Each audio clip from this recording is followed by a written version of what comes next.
Falar dos dois é como falar de religião. As pessoas têm a visão de Java e .NET como coisas bem diferentes, mas elas têm muito mais pontos semelhantes do que pontos diferentes, na verdade.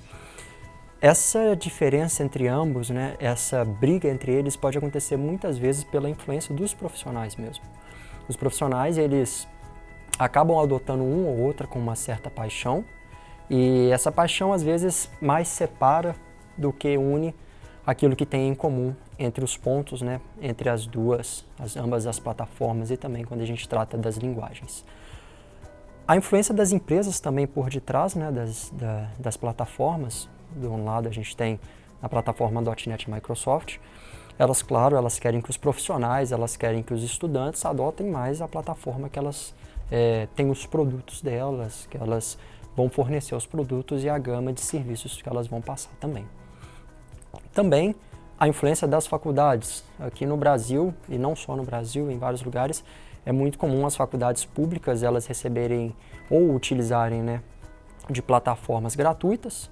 E isso ajuda bastante, já que essas universidades têm menos recursos que as demais, enquanto algumas faculdades privadas, elas já usam alguns recursos particulares, às vezes elas têm alguns incentivos também, né, para adotarem essas plataformas ali junto com os estudantes.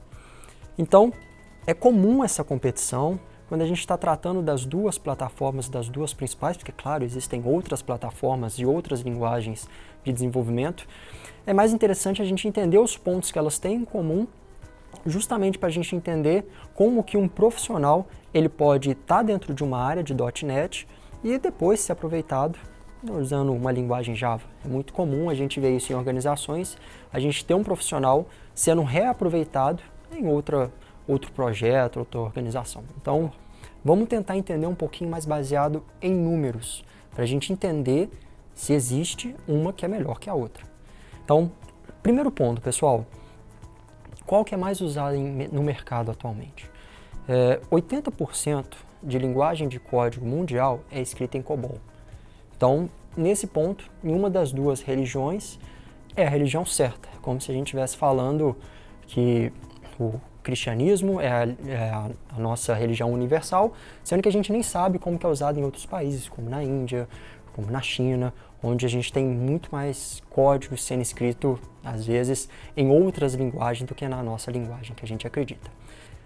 E o tempo que a gente gasta escrevendo código, pessoal, é muito pequeno comparado com o tempo total do nosso projeto.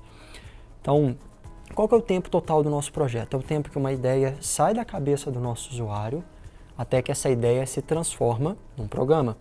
Então, um pequeno espaço de tempo, ele é gasto com a escrita do código. Ele vai ser gasto escrevendo um código, seja em Python, seja em PHP, seja em Java, ou qualquer linguagem C#, por exemplo, dentro da plataforma .NET.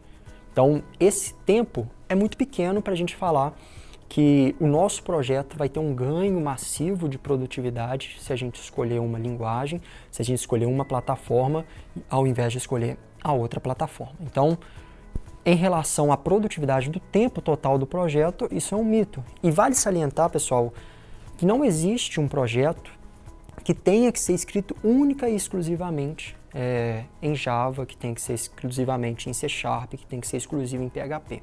Então, falando em números, é errado a gente falar que uma plataforma, que uma linguagem é melhor que a outra. Ela pode ter pontos positivos que façam ela ter ganhos em relação ao profissional que vai estar utilizando ela, em relação à empresa que vai estar utilizando ela, em relação aos benefícios obtidos. Mas falar que uma linguagem, uma plataforma, ela é melhor que a outra, isso é papo de marketing. Como é que a gente decide qual caminho que a gente vai trilhar na nossa carreira? Bom, primeiro ponto, pessoal, é olhar em aspectos pessoais. Como que vem acontecendo na sua carreira? Você é um profissional que está começando do zero?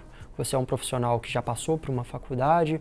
Você é um profissional que já tem algum conhecimento de bagagem em programação, em desenvolvimento de softwares?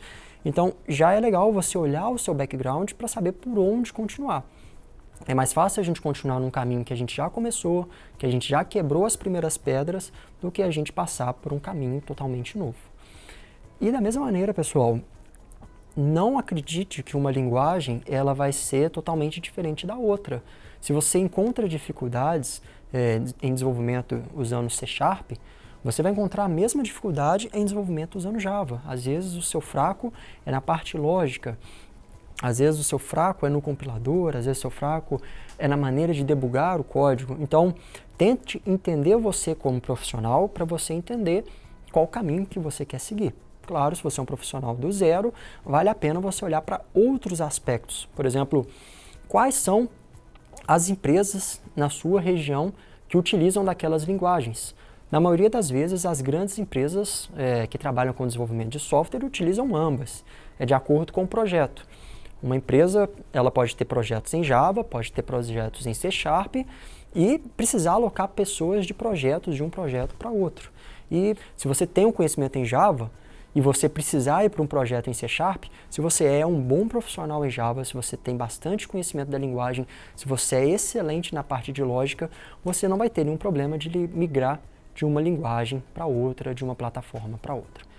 O meu conselho, fique bem tranquilo, escolha a sua linguagem, escolha a sua plataforma de acordo com os seus interesses pessoais, com as organizações que te rodeiam, com as oportunidades que você identifica. Se você acredita que é melhor você ir para Java, que é melhor você ir para C#, que é melhor você ir para Python ou qualquer outra linguagem, siga em frente. Não se preocupe que aquela linguagem um dia vai morrer ou qualquer coisa do tipo, porque não tem nenhuma previsão de nenhuma dessas linguagens morrer no curto prazo, mas o mais importante é justamente a lógica que está toda por trás no desenvolvimento do código.